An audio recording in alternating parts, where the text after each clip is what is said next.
განგმირულ მკერდებს დალეწილ მკლავებს. და უძრავი იყო თებერვლის ხამე. დღეს 25 თებერვალია. საბჭოთა ოკუპაციიდან 104 წელი გავიდა. 1921 წლის 25 თებერვალი საქართველოს ისტორიაში ერთ-ერთი ყველაზე ტრაგიკული თარიღია. დღე, როდესაც თბილისი რუსულმა მე-11 წითელმა არმიამ დაიკავა და შედეგად საქართველომ თავისუფლება დაკარგა და საბჭოთა იმპერიის ნაწილად იქცა. 1921 წლის ოკუპაციას წინ უძღოდა 1918 წლის 26 მაისს საქართველოს ეროვნული საბჭოს მიერ დამოუკიდებლობის გამოცხადება. დამოუკიდებელი საქართველოს საგარეო ვითარება იმ პერიოდში რთული იყო. მის დაკარგვას რუსეთი ვერ ეგუებოდა და ყველანაირად ცდილობდა, რომ საქართველო კვლავ თავის შემადგენლობაში დაებრუნებინა. დამოუკიდებელი საქართველოს მთავრობა კი ყოველ ხონეს ხმარობდა, რომ ბოლშევიკურ რუსეთთან ნორმალური დიპლომატიური ურთიერთობა დაემყარებინა.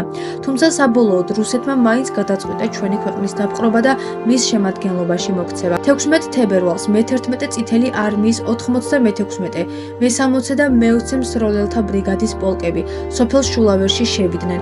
გადალახეს საზღვარი და დაიწყო ფართომასშტაბიანი ომი. 10,000-ობით ჯარისკაცი, მოხალისე და მშვიდობიანი მოქალაქე შეუერთდა ბრძოლას. მძიმე ბრძოლები მიმდინარეობდა განსაკუთრებით თბილისთან, კოჟორთან და ტაბახმელასთან.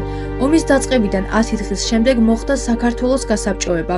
დღევანდელ თავისუფლების მოედანზე ამჟამინდელ საკრებულოს შენობასთან კომუნისტებით სავსე პირველი სამხედრო მანქანა დადგა.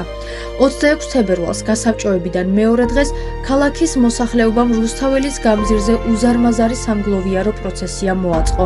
წითელმა არმიამ კი 25 თებერვლიდან 17 მარტამდე საქართველოს დანარჩენი ტერიტორიებიც დაიკავა. საქართველოს მთავრობის წევრთა დიდი ნაწილი საზღვარგარეთ გაიხიზნა. ასე დაიწყო საქართველოს ოკუპაციის 70 წლიანი ისტორია. 2008 წლის აგვისტოს ომიდან 2 წლის შემდეგ 2010 წელს საქართველოს პარლამენტმა მიიღო კანონი, რომლის მიხედვითაც 25 თებერვალი საბჭოთა ოკუპაციის დღედ გამოცხადდა. ოკუპაციის მსხვერპლთა პატივსაცემად ამ დღეს საქართველოს მთელ ტერიტორიაზე სახელმწიფო დროშები ეშვება.